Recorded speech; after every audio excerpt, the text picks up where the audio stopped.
आज हम बात करने जा रहे हैं अपना उपलब्धि परीक्षण। एक बड़ा ही इम्पोर्टेंट टॉपिक है। कौन सा? अपना उपलब्धि परीक्षण। आज किसकी बात करने जा रहे हैं हम?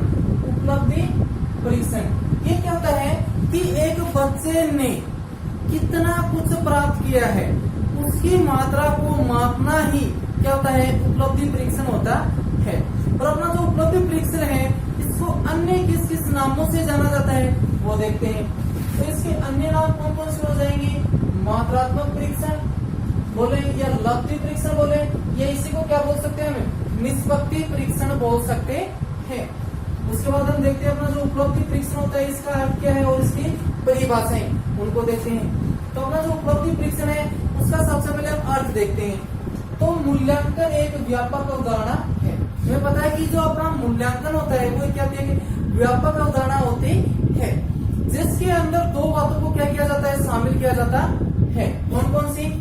मात्रात्मक, यानी कि इसमें मुख्यतः दो प्रकार होते हैं मूल्यांकन। कौन कौन से? तो मात्रात्मक मूल्यांकन होता है, एक क्या होता है? गुणात्मक मूल्यांकन होता है। एक तो क्या होता है? अपना मात्रात्मक मूल्यांकन होता है और एक गुणात्मक मूल्यांकन होता है। और हमें मात्रात्मक मूल्यांकन को ज्ञात करने के लिए सबसे अधिक महत्वपूर्ण तरीका अपना कौन सा होता है?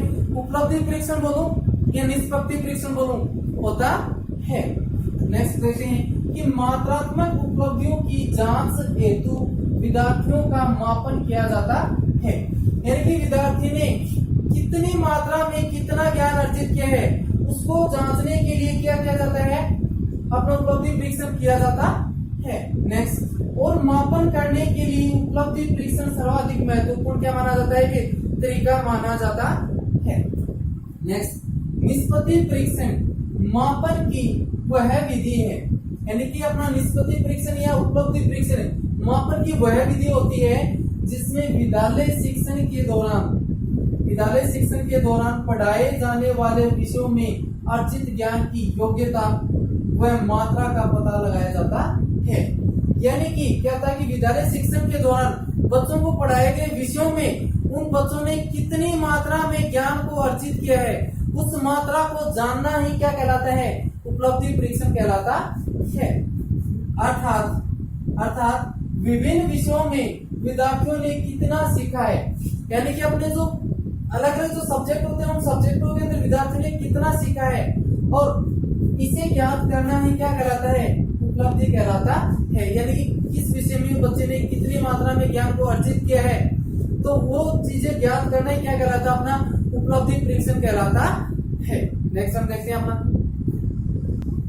हम बात कर रहे थे अपने उपलब्धि परीक्षण की, हमने उसका अर्थ देख लिया। अब देखते हैं परिभाषाएं। एक तो उपलब्धि परीक्षण के बारे में सुपर ने कहा है और एक परिभाषा इसकी दी है थॉर्नडाइक ने। तो सुपर ने क्या कहा है कि निष्पत्ति परीक्षण वो है, निष्पत्ति परीक्षण यह निश्चित करता है कि क्या सीखा गया, कितनी मात्रा में सीखा गया और कितनी कुशलता या दक्षता के साथ सीखा गया है। इस बात का क्या करना?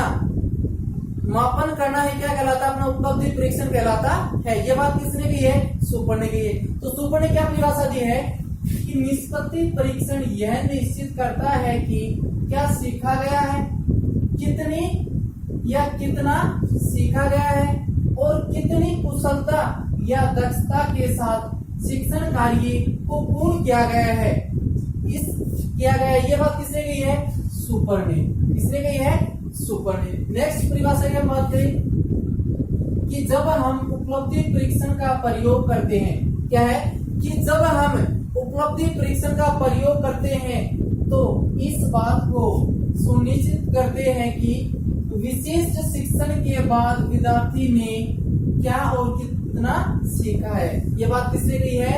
थॉर्नडाइक ने। तो दो परिभाषाएं हैं। फर्स्ट में क्या होता है कि निष्पत्ति परीक्षण यह निश्चित करता है कि क्या सीखा गया, कितनी मात्रा में सीखा गया और कितनी दक्षता के साथ सीखा गया के साथ अपना जो शिक्षण कार्य है वो पूर्ण हुआ है। वही क्या कहलाता? अपना उपलब्धि परीक्षण कहलाता है। ये बात किसने कही है? अपनी सुपर ने कही है। दूसरी परिभाषा किसे दी है? थॉर्नडाइक ने। थॉर्नडाइक क्या बताता है कि जब हम उपलब्धि परीक्षण का प्रयोग करते हैं, जब हम क्या करते हैं? उपलब्धि परीक्षण का प्रयोग करते हैं तो यह सुनिश्चित हो जाता है कि विशिष्ट शिक्षण के बाद यानी कि पढ़ाने का जो एक सबसे अच्छा तरीका था, उस तरीके को अपनाने के बाद बच्चे ने क्या और कितना सीखा है, उस बात का पता लगाना क्या कहलाता है, उपलब्धि परीक्षण कहलाता है। ये परिभाषा किसने दी है, थॉर्नडाइक ने दी है। उसके बाद हम बात करते हैं उपलब्धि परीक्षण के प्रकार, यानी कि उपलब्धि जो परीक्षण होता है उसके कितने प्रकार होते हैं। तो उपलब्धि परीक्षण को 3 भागों में बांटा गया है, ठीक है। तो सबसे पहले बांटा गया उद्देश्य के आधार पर। उपलब्धि परीक्षण का सीधा पूछे कि उपलब्धि परीक्षण कितने प्रकार के होते हैं, तो 3 प्रकार के। उसके बाद पहला प्रकार कौन सा होता है, उद्देश्य के आधार पर उपलब्धि परीक्षण, और इसको भी कितने भागों में बांटा गया है, 2 भागों में बांटा गया है। तो अब हम बात करते हैं अपनी उपलब्धि परीक्षण के प्रकार या उपलब्धि परीक्षण के प्रकार, और कितने होते हैं अपने 3। तो सबसे पहला अपना कौन सा आता है, उद्देश्य के आधार पर। कौन सा, उद्देश्य के आधार पर। और कितने प्रकार होते हैं उद्देश्य के आधार पर, 2। कौन कौन से, नंबर 1 में क्या होता है, सामान्य उपलब्धि परीक्षण। क्या होता है, सामान्य उपलब्धि परीक्षण। और दूसरा प्रकार कौन सा होता है, निदानात्मक उपलब्धि परीक्षण। ये तो कौन से हो गए, उद्देश्य के आधार पर। एक तो होता है अपना सामान्य उपलब्धि परीक्षण, एक होता है निदानात्मक उपलब्धि परीक्षण। ये किसके आधार पे है, उद्देश्य के आधार पे है। नेक्स्ट हम अपना देखते हैं, नेक्स्ट हम बात करते हैं। हमने पहला देख लिया कि उद्देश्य के आधार पर उपलब्धि परीक्षण कितने होते थे, 2। एक तो सामान्य उपलब्धि परीक्षण देख लिया हमने, दूसरा हमने देख लिया निदानात्मक उपलब्धि परीक्षण।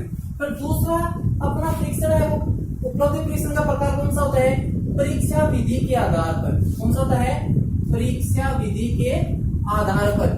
यानी कि हम क्या करते हैं, बच्चे की परीक्षा लेते हैं, और परीक्षा लेने के कौन कौन से तरीके हैं उनको देखते हैं। तो परीक्षा विधि के आधार पर उपलब्धि परीक्षण कितने प्रकार का होता है, 4 प्रकार का। कौन कौन सा होता है, एक होता है मौखिक परीक्षण, फिर नंबर 2 पे प्रायोगिक या क्रियात्मक परीक्षण, नंबर 3 पे कौन सा था अपना वस्तुनिष्ठ परीक्षण, और नंबर 4 पे क्या होता था अपना निबंधात्मक परीक्षण।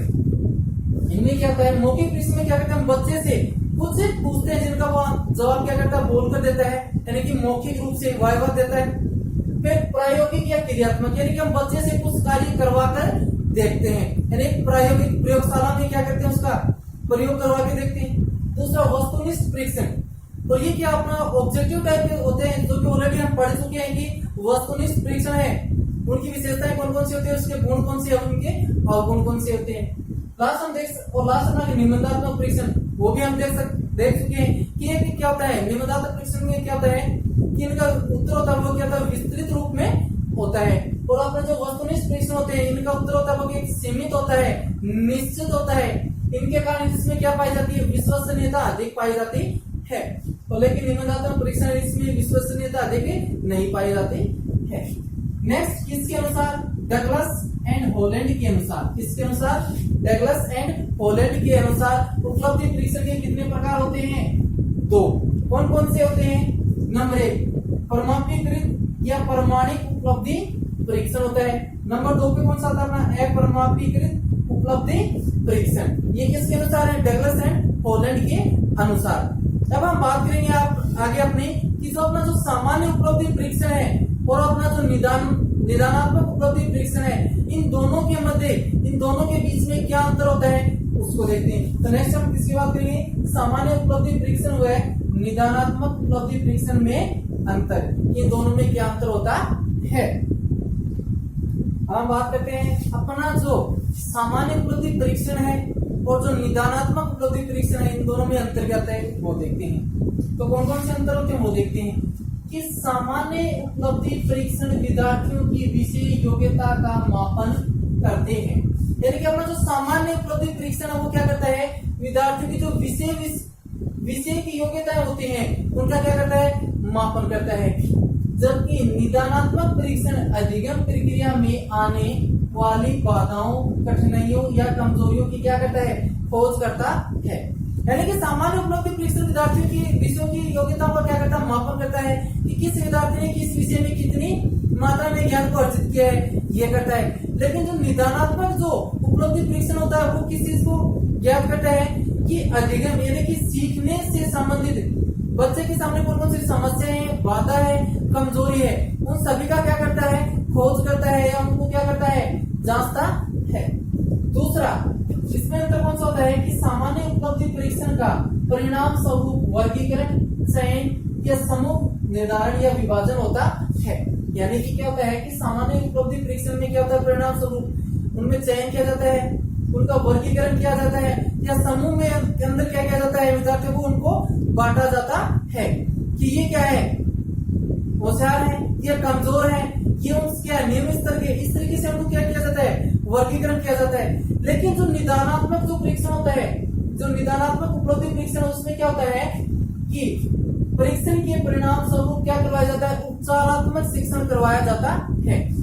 कि सामान्य उपलब्धि परीक्षण में तो हमने वर्गीकरण कर लिया कि कौन होशियार है, कौन कमजोर है, कौन मतलब प्रतिभाशाली है, कौन पिछड़ा है, ये तो सामान्य वर्गीकरण उपलब्धि परीक्षण में आ गया। लेकिन अपना जो निदानात्मक उपलब्धि परीक्षण, उनमें क्या करवाया जाता है, इन सभी के बाद उपचारात्मक शिक्षण करवाया जाता है। नेक्स्ट, क्या ना जो सामान्य उपलब्धि परीक्षण सभी विद्यार्थियों के लिए क्या होता है, अपेक्षित होता है। यानी कि कक्षा के अंदर जितने भी विद्यार्थी हैं, उन सभी का क्या होता है, सामान्य उपलब्धि परीक्षण करवाया जाता है, यह सभी का होता है। लेकिन जो निदानात्मक उपलब्धि परीक्षण होता है, वो केवल पिछड़े और कमजोर ही बालकों के लिए क्या होता है, लाभदायक होता है। सामान्य उपलब्धि जो परीक्षण है वो सभी बालकों के लिए लाभदायक होता है, चाहे तो वो प्रतिभाशाली हो, चाहे वो कमजोर हो, चाहे वो औसत बालक हो, उन सभी के लिए क्या होता है, लाभदायक होता है। लेकिन अब अपना जो निदानात्मक उपलब्धि परीक्षण है, वह केवल पिछड़े और कमजोर विद्यार्थियों के लिए क्या होता है, लाभदायी होता है। नेक्स्ट उत्तर देखते हैं कि सामान्य उपलब्धि परीक्षण में समय, धन व परीक्षण कम लगता है, जबकि निदानात्मक परीक्षण में समय, धन, परिश्रम अधिक लगता है। नेक्स्ट अंतर आपने क्या है कि सामान्य उपलब्धि परीक्षण के अंदर समय, धन और परिश्रम क्या होता है, कम लगता है, जबकि निदानात्मक उपलब्धि परीक्षण में क्या होता है, समय, धन और परिश्रम अधिक लगता है। क्यों? क्योंकि बालक के सीखने से संबंधित जो कमजोरियां थी, जो बाधाएं थी, उनको ज्ञात करने के बाद क्या करवाया जाता है, उपचारात्मक शिक्षण करवाया जाता है। इसलिए अपना निदानात्मक उपलब्धि परीक्षण में क्या होता है, समय, परिश्रम और धन क्या लगता है, अधिक लगता है। नेक्स्ट, सामान्य उपलब्धि परीक्षण एक निश्चित समय सीमा के बाद आयोजित होता है। यानी कि अपनी जो परीक्षाएं होती हैं, वो क्या है, एक निश्चित समय सीमा के बाद ही आयोजित होती हैं। यानी कि बात ये है कि सामान्य उपलब्धि परीक्षण है वो क्या होता है, निर्धारित समय अवधि के बाद आयोजित करवाया जाता है, जबकि निदानात्मक उपलब्धि परीक्षण है, उसकी परीक्षण के लिए कोई समय सीमा क्या नहीं होती है, निर्धारित नहीं होती है। तो ये हमने 5 अंतर देखे किसके, सामान्य उपलब्धि परीक्षण और निदानात्मक उपलब्धि परीक्षण, दोनों के बीच में क्या देख लिया हमने, अंतर देख ली। नेक्स्ट आगे देखते हैं हम अपना